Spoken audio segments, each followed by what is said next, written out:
what do you guys think of the Stones coming and playing the Enmore Theatre? It's great. They're playing in our backyard. Yeah, it's good. How far away from here do you guys 10 live? minutes. 10 minutes away. When people think of Angus Young, what instantly comes to mind are his searing guitar riffs, electrifying stage presence, and his unshakable devotion to pure rock and roll. But behind the schoolboy uniform and relentless energy, there's another side of the AC/DC legend that not everyone knows. Angus had little tolerance for bands he felt didn't measure up. He once admitted to being incredibly lazy himself, yet that didn't stop him from throwing harsh words at some of the biggest names in rock. And just like his blistering solos, his critiques were sharp and uncompromising. One of his most notorious targets, the Ramones. The Ramones are often praised for stripping rock back to its raw essence, fast, loud, and unapologetically simple. They're hailed as the band that injected new life into the genre. But for Angus Young, punk wasn't the revolution it claimed to be.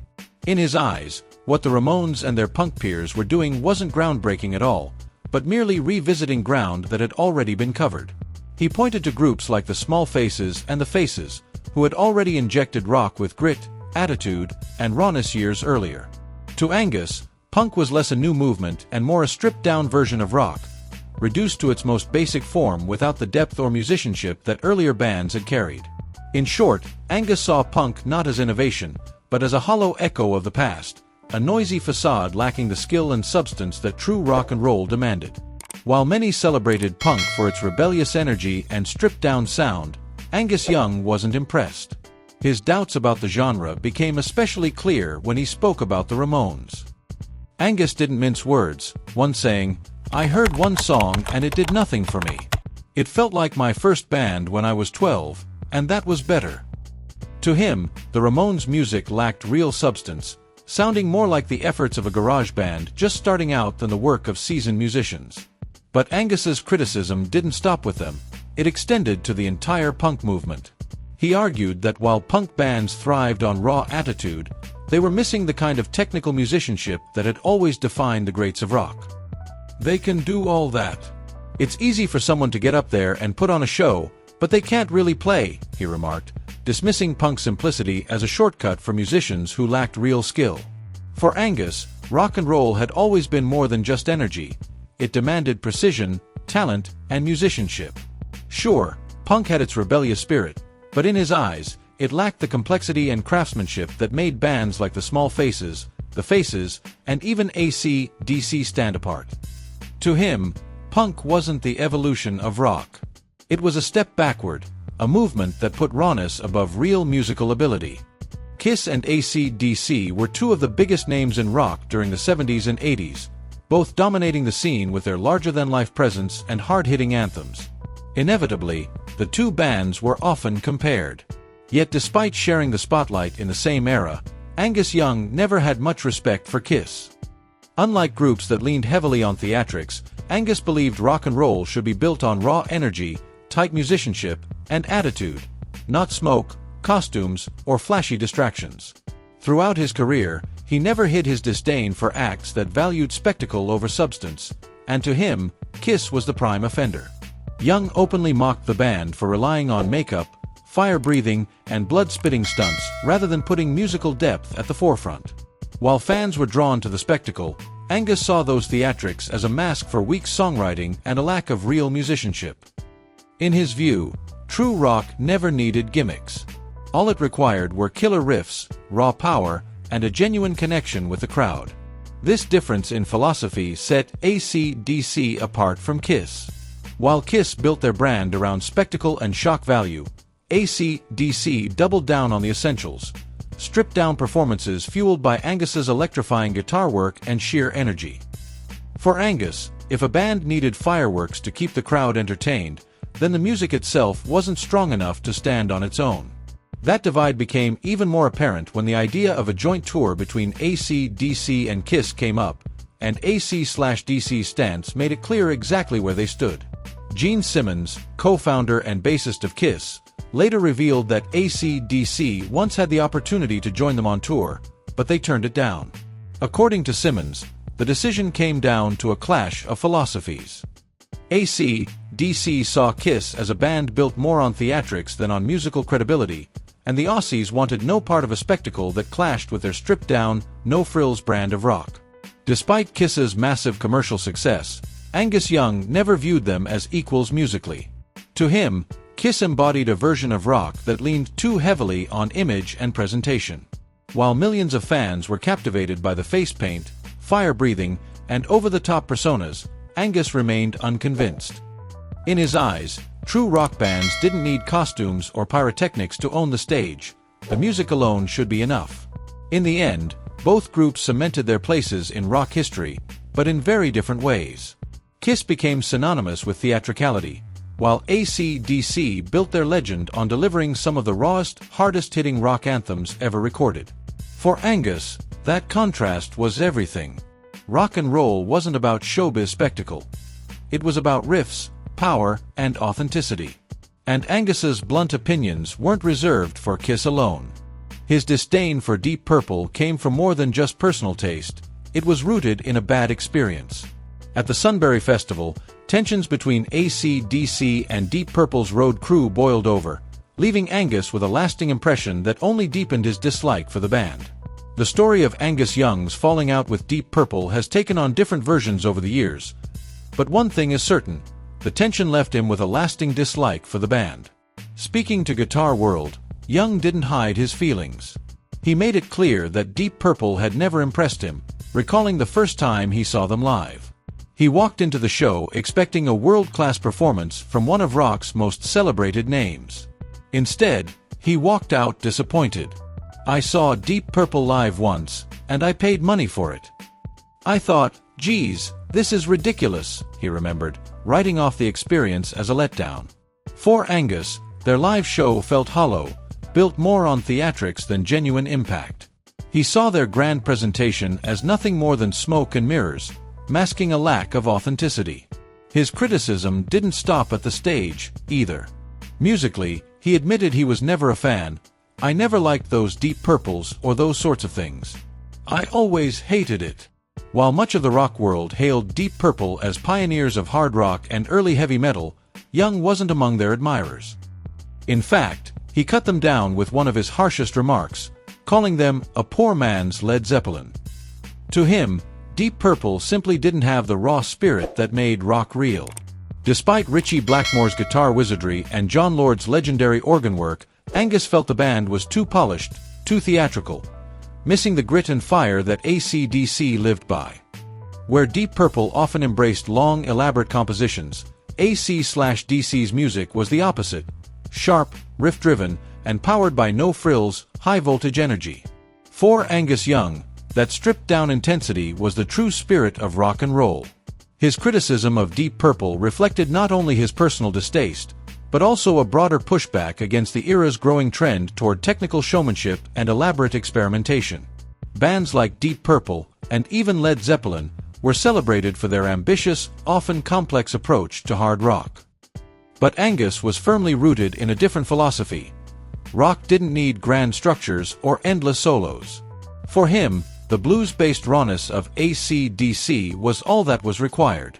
Calling Deep Purple a poor man's Led Zeppelin wasn't just an insult, it was a statement of belief. Angus saw little value in musicians hiding behind virtuosity or theatrical presentation. What mattered was the punch of the riff, the raw energy, and the connection with the crowd. History would eventually place both bands among the giants of hard rock. Deep Purple remained respected as pioneers of heavy riffs and intricate arrangements, while AC/DC earned legendary status with their stripped-down high-energy anthems. Yet, Angus's opinion never shifted. His view of Deep Purple was cemented by personal experience and a deep philosophical divide in what rock should be. And he didn't stop there. Even before AC/DC rose to global dominance, Angus wasn't afraid to criticize bands already hailed as untouchable icons. One of those targets was Led Zeppelin, a group widely revered as groundbreaking innovators. Speaking to Classic Rock magazine, Young recalled going to one of their concerts, only to walk away far from impressed. Led Zeppelin's live shows were famous for their long improvisations and marathon setlists, but Angus Young wasn't impressed. To him, much of it felt bloated and dull. They played for 3 hours, but for 2.5 hours they bored the audience, he recalled bluntly, questioning how a band with such a towering reputation could fail to keep a crowd hooked from start to finish. For Angus, the problem was simple. Zeppelin's live performances lacked the fire and urgency that he believed defined true rock and roll. Their shows might have been technically dazzling, packed with extended solos, complex passages, and displays of pure virtuosity. But to Young, those flourishes came off as distractions, not strengths. "It's sick. They should be the most exciting band in the world," he added, expressing frustration that so much talent could be wasted on what he saw as self-indulgence. And Angus wasn't entirely alone in that view. While Led Zeppelin commanded legions of loyal fans, critics and even some concertgoers occasionally noted that their sprawling jams and endless improvisations lacked the tight, electrifying punch of their studio recordings. For Young, that was unforgivable. Rock and roll, in his eyes, was supposed to be direct, hard-hitting, and overflowing with energy, qualities he felt Zeppelin's live shows too often lacked. To him, Led Zeppelin seemed to imitate the idea of rock and roll more than embody its spirit. They had the image, the mystique, and the legendary status, but their performances fell short of the raw, immediate thrill that Angus believed was the lifeblood of the genre. This perspective highlighted a core philosophical divide. While Led Zeppelin pursued sprawling compositions and epic explorations, AC/DC carved out their identity with stripped-down, no-nonsense rock that never lost momentum. Both bands etched their names into rock history, but Angus Young's judgment never wavered.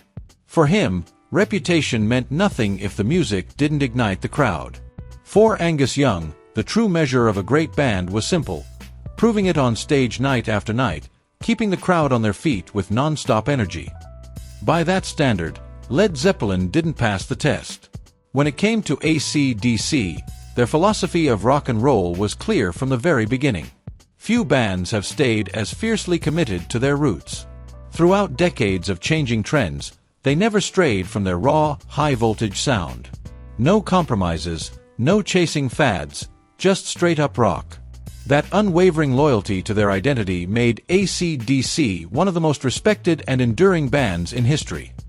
But it also meant they had little tolerance for acts they saw as inauthentic or too commercial, especially the glam metal wave that swept through the 1980s. While Angus never singled out Bon Jovi directly, it was no secret that AC/DC had little respect for the glam scene. Bands like Bon Jovi, Motley Crue, Poison, and Def Leppard ruled the charts with their polished radio-ready sound. Packed with slick production, huge choruses, power ballads, and a heavy focus on image, glam metal represented everything AC/DC believed rock was not. For Angus and his bandmates, rock and roll was meant to be raw, stripped down, and rooted in musicianship. AC/DC prided themselves on being able to walk into a studio, plug in their instruments, and capture the same unfiltered power they unleashed on stage. No elaborate stage setups. No layers of synthesizers. No gimmicks. Just music. Bon Jovi and their peers, on the other hand, leaned fully into the glossy, highly produced aesthetic of the era. Their anthems, like Livin' on a Prayer and You Give Love a Bad Name, became massive global hits. But to purists like AC/DC, that sound felt too polished, too commercial, and lacking the grit and authenticity that defined real rock and roll. Another reason behind AC/DC's lack of respect for Bon Jovi, and glam metal in general, was the genre's obsession with image. Big hair, spandex, flashy outfits, and music videos dripping with rockstar cliches defined the scene. To Angus Young and his bandmates, it all felt artificial, a world apart from AC/DC's stripped-down, working-class approach. They didn't need hairspray or fire-breathing theatrics to prove their worth. For them, real rock and roll came down to the essentials: loud guitars, thunderous drums, and relentless energy. Nothing more, nothing less. That same purist attitude extended to Angus's view of the Rolling Stones. In a 1977 interview with Classic Rock magazine, he criticized the legendary band for drifting away from their rock roots. Once a defining force in the genre, the Stones had begun leaning into soul and R&B influences, and Young didn't like what he heard. While many applauded the Stones for experimenting and expanding their sound, Angus thought they were abandoning what made them great in the first place: raw, gritty rock and roll. The Rolling Stones get up and play soul music these days. This is supposed to be rock and roll, he said bluntly, making no secret of his disapproval. To him, rock had a distinct power and edge that shouldn't be watered down with other styles. Although Angus acknowledged the cultural importance of soul and respected its origins, he firmly believed it belonged to the artists who lived and breathed it. "Leave that to the people who do it best, the black people," he remarked, stressing that soul music was rooted in African American culture and was most authentic when performed by those who carried that heritage. Angus Young's criticism of the Rolling Stones wasn't meant to deny their talent. Instead, it came from his belief that the band was strongest when they leaned into their rock and blues roots. In his view, if the Stones focused on the kind of music that had made them icons in the first place, their performances would not only be better but also feel more natural. To Angus, their ventures into other genres felt unnecessary, even forced. They already had a natural gift for raw, straight-up rock and roll, so why drift away from it? This perspective tied directly into Young's broader philosophy on music. He was a firm believer in sticking to what you do best. That's why AC/DC, throughout their career, never strayed far from their trademark formula: blues-based, hard-hitting rock powered by relentless riffs and energy. While some critics accused them of being repetitive, Angus saw it as staying true to themselves and giving fans exactly what they came for. His critique of the Stones reflected that same standard. Consistency was everything. At the time Angus made these remarks, the Rolling Stones were deep in their own period of musical experimentation. Moving beyond the gritty blues rock that defined their early years, they began exploring funk, disco, and soul, as showcased on albums like Black and Blue, 1976, and Some Girls, 1978. This evolution helped the Stones adapt to a rapidly changing musical landscape, but it also split their fanbase. Some embraced the new direction, while others, like Young, longed for the raw sound that had first put the Stones on the map.